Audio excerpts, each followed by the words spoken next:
जी, सबसे पहले मैं यहाँ उपस्थित अपनी माताओं बहनों को, बुज़ुर्गों को और अपने समकक्ष पार्टी के कार्यकर्ताओं को और जो मेरे यहाँ नौजवान साथी बैठे हैं, सभी को मैं धन्यवाद देना चाहता हूँ कि उन्होंने बड़े संयम के साथ में काफ़ी देर से वो वेट कर रहे थे, चूँकि प्रोग्राम हमारा 1 बजे होना था और ऑलमोस्ट मेरे हिसाब से 3 बज चुका है। तो काफ़ी धैर्य का आप लोगों ने परिचय दिया, मैं इसके लिए आप सभी का बहुत आभारी हूँ। साथ ही साथ मैं अपने पत्रकार बंधुओं का भी बहुत आभारी हूँ कि उन्होंने बड़े धैर्य के साथ वेट किया और अपना कीमती समय जो है पार्टी को और हम सबको दिया।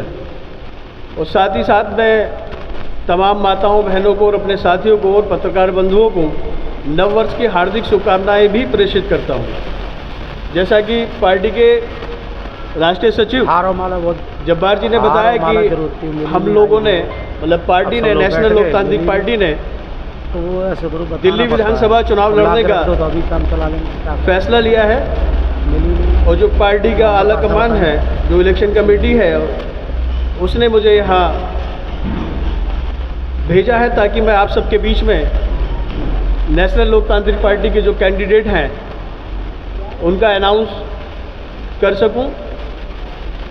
हमारी पार्टी ने, थोड़ा सा मैं आपको बताना चाहूँगा पार्टी के बारे में कि हमारी पार्टी 2009 के बाद 2024 में ही इलेक्शन लड़ा है। मतलब 14 साल का वनवास और 1 साल का अज्ञातवास काटने के बाद 15 वर्ष के बाद में 2024 में हम लोगों ने लोकसभा का इलेक्शन लड़ा।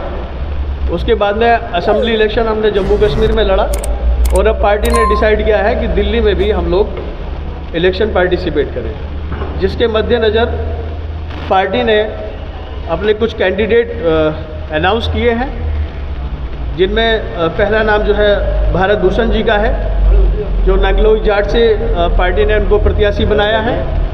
अभी नहीं स्वागत करें। दूसरे नंबर पे सियाराम शर्मा जी हैं, जो साउथ पटेल नगर से पार्टी ने जिनको कैंडिडेट बनाया है। और तीसरे नंबर पे जो है योगेश अग्रवाल जी हैं, जिनको पार्टी ने रिठाला विधानसभा से प्रत्याशी बनाया है। और चौथे नंबर पे अमर सिंह जी हैं, जिनको पार्टी ने मंगोलपुर से जो है अपना प्रत्याशी अनाउंस किया है। सीमा जी हैं, हमारी बहन सीमा, जिनको वजीरपुर से पार्टी ने अपना प्रत्याशी बनाया है।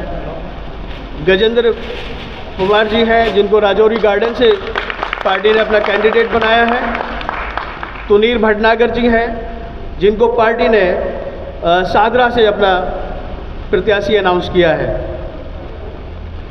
आस नारायण शाह जी हैं, जिनको सदर बाजार से पार्टी ने अपना प्रत्याशी अनाउंस किया है। और सुनील कुमार जी हैं, जो मुंडका विधानसभा से पार्टी के प्रत्याशी होंगे। इसके अलावा रिंजन लक्ष्मी जी हैं, जिनको पार्टी ने करोल बाग सदर से अपना प्रत्याशी बनाया है।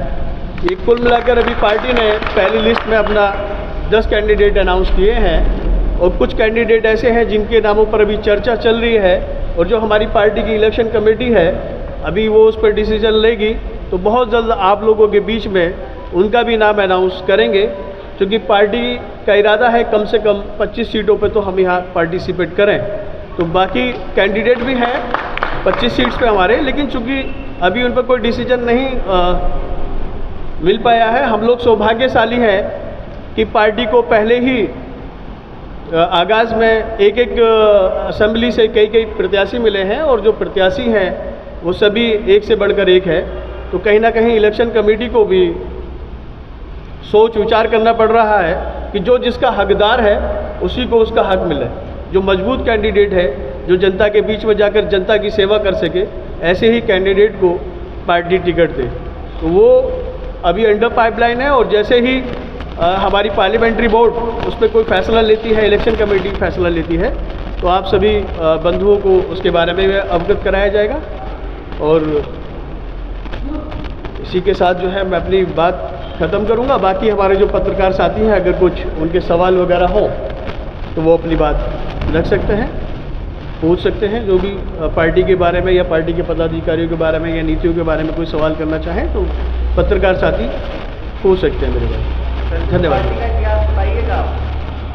पार्टी का इतिहास मेरे भाई, पार्टी का इतिहास तो मेरे भाई बस इतना ही बताऊंगा कि 29 साल पुरानी पार्टी है। अभी पिछले 15 दिसंबर को ही हमने अपनी पार्टी का 29वां स्थापना दिवस मनाया है आप सबके सहयोग से।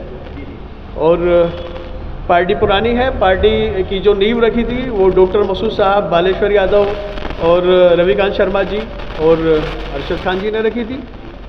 अब किन्हीं कारणों से, जो हमारे व्यक्तिगत कारण थे, निजी कारणों से पार्टी 2009 के बाद में इलेक्शन नहीं फाइट कर पाई और उसके बाद में फिर 2024 से हम लोगों ने फिर से आगाज़ किया है पार्टी का। और अब सब भाइयों का सहयोग मिलेगा, हमारे जो पत्रकार साथी हैं उनका सहयोग मिलेगा और जो हमारी आवाम है, हमारे जो पार्टी के कार्यकर्ता हैं, जिस निष्ठा के साथ में वो काम कर रहे हैं, पार्टी को दिन रात आम जनता तक पहुंचाने का काम कर रहे हैं, आम जनता से कनेक्ट कर रहे हैं, मैं उनका आभार व्यक्त करता हूं आपके चैनल के माध्यम से। और मुझे लगता है कि जो भी हमारे साथी डेडिकेशन के साथ में काम कर रहे हैं उनकी मेहनत रंग ला रही है। और चूँकि परिवार हमारा लगातार फिर से बढ़ रहा है और सफलता की तरफ हम धीरे धीरे ही सही, लेकिन हम अपनी मंजिल की तरफ बढ़ रहे हैं धीरे धीरे और सहयोग हम लोगों का मिल रहा है। पत्रकार बंधुओं का भी मैं आभार व्यक्त करता हूं कि वो समय समय पर अपना कीमती वक्त हमें देते हैं और एक शॉर्ट कॉल पर भी वो हमें अपना कीमती वक्त देते हैं और हमारे लिए इंतजार करते हैं। ये उनका स्नेह है, उनका प्यार है, उनकी मोहब्बत है और जिसके लिए पार्टी का एक एक कार्यकर्ता बहुत आभार व्यक्त करता है अपने पत्रकार बंधुओं का। क्या दिल्ली में ऐसे ही काम करेंगे? क्या आगे फ्यूचर में क्या है? पहले तो इनेक्टिव रही है पार्टी मेरे भाई, मैं आपको बताऊं कि we are not a NGO, we are a political party. तो डेफिनेटली हम चुनाव तो लड़ेंगे मेरे भाई। और चूंकि आप भी जानते हैं कि अगर हम सक्रिय राजनीति में हिस्सेदारी नहीं करेंगे, पार्टिसिपेट नहीं करेंगे, तो what the use of being a political party. तो बिल्कुल रहेंगे, लेकिन बस इतना ही कहूँगा कि जनता के बीच में रहेंगे। जनता अगर कहेगी तो इलेक्शन भी बहुत अच्छे से फाइट करेंगे, चूँकि आप जानते हैं कि डेमोक्रेसी में जनता जनार्दन होती है और जनता का जो भी फैसला होगा वो हमें मानना है। क्योंकि हम सब का मानना ये है, हमारी पार्टी का मानना ये है, हमारे कार्यकर्ताओं का मानना ये है कि कोई ज़रूरी नहीं कि हम सत्ता पर ही काबिज होकर जनता की सेवा कर सकते हैं। हम जनता के बीच में जाके सत्ता से बाहर रहकर भी हम जनता की सेवा कर सकते हैं। जनता को आने वाली पॉलिटिक्स के लिए, अपने भाइयों को, अपनी बहनों को आने वाली राजनीति के लिए हम तैयार कर सकते हैं। तो वो हम काम करते रहेंगे। अन्य पार्टियों की तरह आपका भी कोई मैनिफेस्टो है? जी, मैं बिल्कुल मैनिफेस्टो है।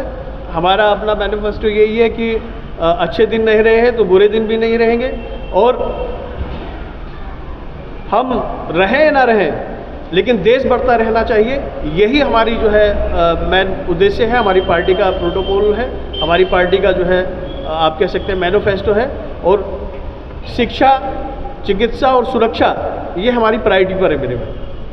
दिल्ली को भ्रष्टाचार मुक्त बनाना चाहते हैं, सारी पार्टियां ऐसे कम बढ़ती हैं, तो क्या विशेष है? आप विशेष क्या करना चाहते हैं? मैंने आपके सवाल का जवाब मेरे भाई पहले ही सवाल में दे दिया था, जब मेरे छोटे भाई ने सवाल पूछा कि हम सत्ता में रहें या ना रहें। सत्ता के बाहर रहकर भी हम लोगों को जागरूक करने का काम करेंगे, जनता को उसकी ताकत का एहसास हम लोग कराते रहेंगे। क्योंकि डेमोक्रेसी में जनता ही जनार्दन है, ठीक है। जनता चुनकर हमें विधानसभा में भेजती है, लोकसभा में भेजती है और कहीं ना कहीं मैं आपकी बात से भी सहमत हूँ कि हम जनता के बीच में जाते हैं और सभी पार्टियां वादा करती हैं, लेकिन जब उनको मौका मिलता है तो वो अपनी वादों से मुकर जाती हैं। लेकिन हम कोशिश ये करेंगे और हमारी कोशिश है कि हम जनता के बीच में रहें, जनता को कनेक्ट करें, जनता के मुद्दों को हम संसद के बाहर रहकर भी जो है सड़कों पर हम उठाते रहें। क्योंकि जब हम जनता के साथ में कनेक्ट करेंगे तो जनता भ्रष्टाचार के लिए जो है कहीं ना कहीं जागरूक होगी और जो लोग जनता के साथ में वादा खिलाफी करते हैं वो कहीं ना कहीं उन लोगों को उखाड़ फेंकने का काम करेगी। चूँकि ये मेरे अकेले बस की नहीं है, हमारे बस की नहीं है। जब जनता का समर्थन हमें मिलेगा तो हम जरूर ये काम कर पाएंगे और दिल्ली को भ्रष्टाचार मुक्त कर पाएंगे। बहुत धन्यवाद मेरे भाई।